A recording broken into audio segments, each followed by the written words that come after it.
அமெரிக்காவிற்கு வெளியே தயாரிக்கப்படும் அனைத்து திரைப்படங்களுக்கும் 100% சுங்கவரியை அறிவித்துள்ளார் அமெரிக்க அதிபர் டிரம்ப்.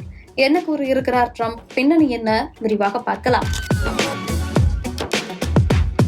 பிரிக்க முடியாதது டிரம்பும் வரியும் என்பது போல அவர் அமெரிக்க அதிபராக பதவியேற்றதிலிருந்து அடுக்கடுக்கான வரிகளை அள்ளி வீசிக் கொண்டிருக்கிறார். முன்னதாக இந்தியாவிற்கு 25% வரியை விதித்த டிரம்ப் ரஷ்யாவிடமிருந்து கச்சா எண்ணெய் வாங்குவதற்கு அபராதமாக மேலும் 25% வரியை விதித்திருந்தார்.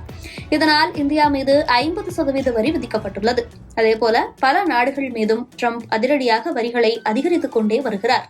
கடந்த வாரம் கூட அமெரிக்காவிற்கு வெளியே உற்பத்தி செய்யப்படும் பிராண்டட் மருந்துகளுக்கு 100% வரி விதிப்பை அறிவித்திருந்தார். இது வரும் அக்டோபர் 1ஆம் தேதி முதல் அமலுக்கு வருகிறது. அதேபோல கனரக வாகனங்களுக்கு 50% வரியும், சமையலறை, அலமாரி மற்றும் குளியலறையில் பொருத்தப்படும் பொருட்களுக்கு 50% வரியும் விதித்திருந்தார். இந்நிலையில் தற்போது அமெரிக்காவிற்கு வெளியே தயாரிக்கப்படும் திரைப்படங்களுக்கு 100% வரியை விதித்து அறிவித்துள்ளார். இதுகுறித்து தனது ட்ரூத் சோசியலில் வெளியிட்டுள்ள பதிவில், நமது திரைப்பட தயாரிப்பு தொழில் மற்ற நாடுகளால் அமெரிக்காவிடமிருந்து திருடப்பட்டுள்ளது. இது குழந்தையிடமிருந்து மிட்டாயை திருடுவது போல.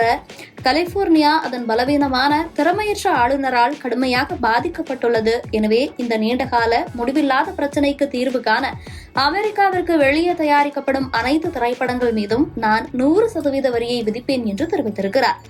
எந்த சட்டத்தின் கீழ் டிரம்ப் இந்த சுங்கவரிகளை கொண்டு வருவார் என்பது தெளிவாக தெரியவில்லை. இந்த செய்தி வெளியானதை தொடர்ந்து நெட்ஃபிளிக்ஸ் நிறுவனத்தின் பங்குகள் ஆரம்ப வர்த்தகத்தில் 1.5% சரிந்துள்ளதாகவும் தகவல்கள் வெளியாகியுள்ளன. திரைப்படங்களுக்கான சுங்கவரி பற்றி டிரம்ப் கடந்த மே மாதமே பேசியிருந்தாலும் அப்போது அவர் எந்த விவரங்களையும் தெளிவாக அளிக்காமல் இருந்தார். ஆனால் தற்போது 100% வரி விதிப்பதாக அறிவித்திருக்கிறார். இதனால் இந்த சட்டம் குறிப்பிட்ட நாடுகளுக்கு மட்டுமா அல்லது அனைத்து இறக்குமதிகளுக்கும் பொருந்துமா என்பதில் திரைப்படத்துறையினர் குழப்பத்தில் உள்ளனர். ராய்டர்ஸ் செய்தி நிறுவனத்திடம் ஸ்டுடியோ நிர்வாகிகள் பேசும்போது, இன்றைய படங்கள் பெரும்பாலும் வெவ்வேறு நாடுகள் மற்றும் நிதியுதவியுடன் தயாரிக்கப்பட்டு எடிட்டிங் செய்யப்படுவதால் இத்தகைய விதி எப்படி செயல்பட முடியும் என்று புரியாமல் திகைப்பில் இருக்கிறோம் என்று தெரிவித்துள்ளனர்.